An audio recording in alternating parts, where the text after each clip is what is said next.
Hey sis, why didn't you come to mom's funeral? What? I can't believe my own sister wouldn't even come to her mother's funeral. You're so cold-hearted. It's awful, just awful. That's not something a decent person would do. I was bewildered by the sudden phone call from my sister. Our mother had passed away 3 years ago, and we had already held a proper funeral. I had no idea what my sister was talking about. I'm married now, and my husband and I are both working. We've been blessed with children, and we make sure to give them extra love and attention so they don't feel lonely. My husband is incredibly supportive with both housework and childcare, and I'm proud of our ideal family. I have a strong desire to ensure my children never experience the same things I did. My parents divorced when I was in elementary school due to my mother's affair. My father discovered the affair because I told him. Though it's often believed that children will always side with their mother, that wasn't the case for me. My mother was far from the ideal maternal figure. I have no memories of being loved by her. I have one younger sister, but our mother only doted on her. It seemed that even spending time on housework was a waste to her, so all the chores were forced on me. My mother despised me for revealing her affair and hated me even more. She constantly berated me, leaving me with physical and emotional scars. When the divorce was finalized, she took my sister and left. Thanks to my father and grandparents, I maintained a relationship with my sister, seeing her regularly. But as I entered middle school, those meetings became less frequent. I thought it was due to adult issues, but it turned out my sister was avoiding me. After being turned down a few times, I asked if I had done something to upset her. My sister told me that our mother had said the family fell apart because of me. From their perspective, I was the traitor. My sister believed that if she continued seeing me, she would be the next to be abandoned. She couldn't bear to contact or meet me behind our mother's back anymore and wanted me to stop. I explained that our mother had betrayed us first by cheating on our father, causing our family to fall apart. My sister knew about the affair but held it against me for being the one who told our father. Even though she understood, she still saw me as the traitor since she had to live with our mother. She wouldn't listen, insisting it was my fault for not turning a blind eye. During all this, my father remarried, and I got a new stepmother. At first, it was awkward, but she tried her best to be an ideal mother figure. Seeing her efforts, I decided to cherish my new family. I stopped contacting my sister, and we eventually drifted apart. I had no lingering feelings for my biological mother, who only loved my sister. I went to college and secured a job. Just when I thought I could finally repay my father and stepmother, my father passed away in an accident.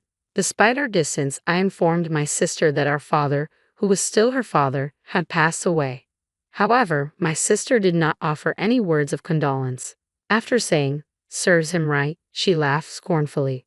I thought she would still come to the funeral, but my biological mother and sister never showed up. However, when we discussed my father's inheritance later, they suddenly appeared. Everyone was taken aback by their flashy and inappropriate attire and heavy makeup, which made them barely recognizable. At least tell us the date for deciding the inheritance. We had to check every day because we didn't know when it would start, my sister complained. From the end of the funeral until today, my mother had been watching nearby, hoping to participate in the inheritance discussions. I thought she should have just shown up at the funeral instead, since the inheritance discussion was scheduled as soon as possible after the funeral. Because of what you said, my poor little daughter had to suffer. You're going to give us a fair amount, right? My mother demanded. Even though they divorced and lived separately, the children still had the right to inherit. I had no intention of refusing that in the first place. My father's personal assets were not large enough to be distributed among the family. I can earn my own money by working, and my stepmother is still young enough to continue working. She plans to work for a while longer, so even if I gave my father's property to my biological mother, my stepmother wouldn't struggle financially. Besides, I didn't want any more disputes, so I gave up my claim to my father's inheritance. What a stupid man, my mother sneered. He made such a fuss about a simple affair and wanted a divorce. I agreed to the divorce because being with such a small-minded man made my own heart narrow too. Yeah, it wasn't our dad who dumped Mom. It was Mom who dumped our stingy dad. Poor big sister for living with such a father, my sister added, ridiculing my deceased father. Laughing crudely, my sister joined in, disparaging my father as well. It's pitiful that you were raised by a father who was dumped. Neither of them showed any empathy or understanding for the sadness and loss my father experienced after being betrayed. You can say whatever you want about me, but please don't speak ill of our deceased father, I pleaded. What? What's the traitor saying? You're the root of all evil, my mother shot back. That's right, and what's with that plain look? You don't look like you're in your 20s. You look older than your mom. With that appearance, you probably don't have a boyfriend, right? If you can't attract a man, what's the point of being a woman? If you don't think so, then you're full of flaws as a woman, my sister mocked. After an intense argument, my mother and sister told me never to contact them again and stormed out. I couldn't feel anger or disappointment toward them, who wouldn't consider others' opinions and only insisted on their own. It was utter emptiness. In that moment, their existence was erased from my life. After they left, there was silence for a while, but someone coughed and snapped me back into reality. The inheritance was then divided solemnly. Years later, my stepmother inherited the house my father left, and I continued living there.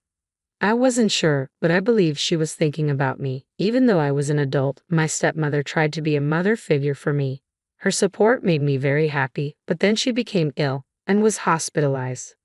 I'm sorry I didn't ask you to live with me just so you could take care of me, she said. I know, but even if we lived separately, I would have taken care of you if you were hospitalized, so don't worry, I replied. I visited the hospital to take care of my stepmother during breaks from work. I didn't want to have any regrets like I did when my father was ill. You could call it self-satisfaction. Her time was limited, so I wanted to spend as much of it with her as possible. One man supported me through all of this. Before my stepmother's illness was discovered, we had been discussing marriage, but right before we decided to get married, her illness was revealed.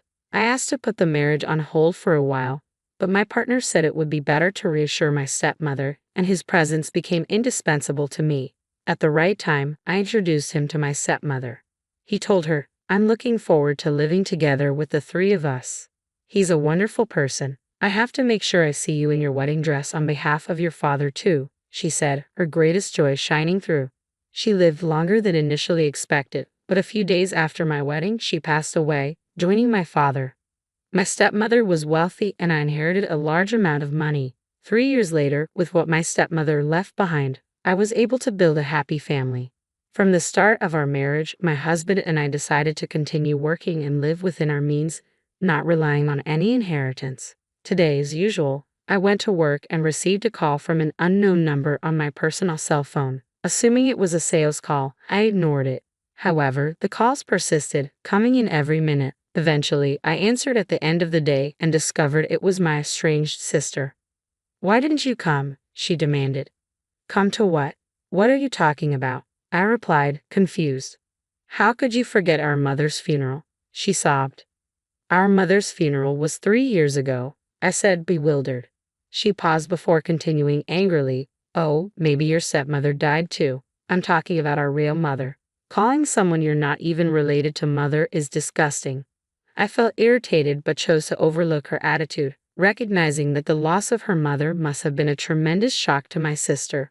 For me, my real mother was my stepmother, who had married a man with a child and became a mother to a middle school student overnight. I didn't fully grasp this until I had my own family. I think the period of nurturing a life within oneself is a time for a mother to develop self-awareness and commitment. Of course, I am aware that many people can build wonderful family relationships even without a blood connection, such as through adoption. However, becoming a mother to a middle schooler all of a sudden is certainly not an easy task, no matter how you look at it. When I consider my stepmother's efforts and anxieties, all I feel is gratitude. I am forever indebted to her, and she is the image of the mother I strive to be. Blood connections are trivial in reality.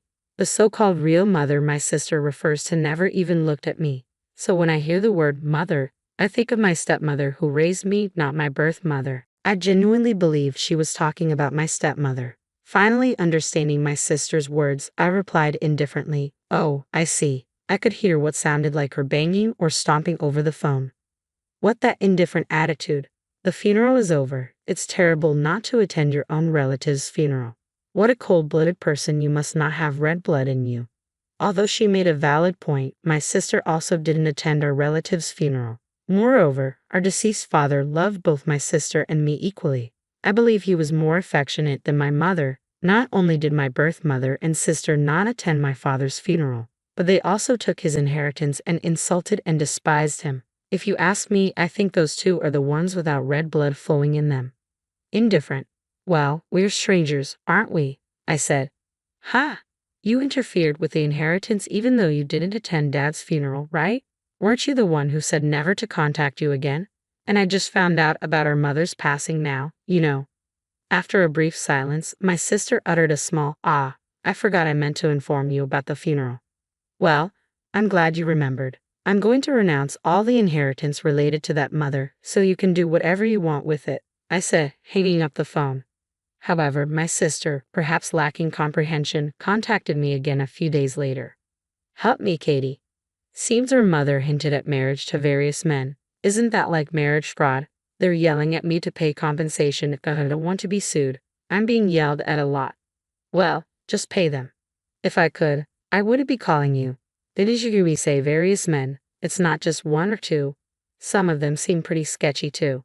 That's tough, but remember you were the one who said never to contact you again. Furthermore, it should have been known that her mother was promiscuous with men since she cheated on her father while he was still alive. In fact, she didn't have just one affair. If it had been only one person, our father might have forgiven her, thinking it was just a momentary lapse of judgment. Only our father would know the truth. There might be a possibility that I couldn't accept my mother. You had multiple relationships as a mother. That's because my father tried to adopt my sister several times through a lawyer. But I was told that my sister didn't want to leave, so I gave up on that idea. My sister wanted to stay with our irresponsible mother, even though she saw her up close. Even if our mother had imprinted on her, my sister still wanted to be with her, twisting the memories we both shared. It's fair to say that not being able to leave even after becoming an adult is equally guilty. There's no room for sympathy here. And you know, you were the one who called me a traitor all along. I don't need a sister who calls me a traitor. You were the one who declared us strangers first. I don't need you coming around now, acting all like family. It's a nuisance. Don't ever contact me again. We're strangers after all. I hung up the phone without checking my sister's reaction. I blocked her number and went back to the house where my family was waiting. Later, I received a call from my biological mother's relatives. I thought we were done, but they apologized for the rudeness my mother and sister had shown me, so I decided to hear them out. The relatives remembered how harshly my mom treated me and were shocked that she could shamelessly claim my father's inheritance after we had separated. They apologized profusely for allowing the visit during a time when my grief had not yet healed. But that's all in the past now. Next, they talked about my sister. Apparently, she's just as irresponsible with men as our mother. Ever since my sister came back, they had warned her numerous times that she would eventually suffer if she didn't change her ways. But instead of changing, my sister became just like our mother, and they could no longer control her. Mother got involved with bad men, and my sister was being forced into criminal activities. Feeling cornered, my sister was also dating multiple men at the same time, leading to several intense confrontations. Unable to handle it anymore, the relatives declared that they would cut off their relationship if their advice wasn't heeded. And then our mother died. As my sister is an adult, they decided to continue with cutting off their relationship. But right after our mother's funeral, another confrontation occurred. Since then, her whereabouts have been unknown. They advised me not to get involved with her anymore. I didn't plan on it anyway. However, I can't help but feel sorry for her, as there might be some room for sympathy regarding the criminal activities she was forced into. But there must have been a way for her to atone. If she didn't take that path, then I guess it's her own fault. That's what I decided to think. After hanging up the phone, I heard the sound of my husband and children laughing happily in another room. I want to protect this family, so I decided to live my life using my biological mother and sister as negative examples.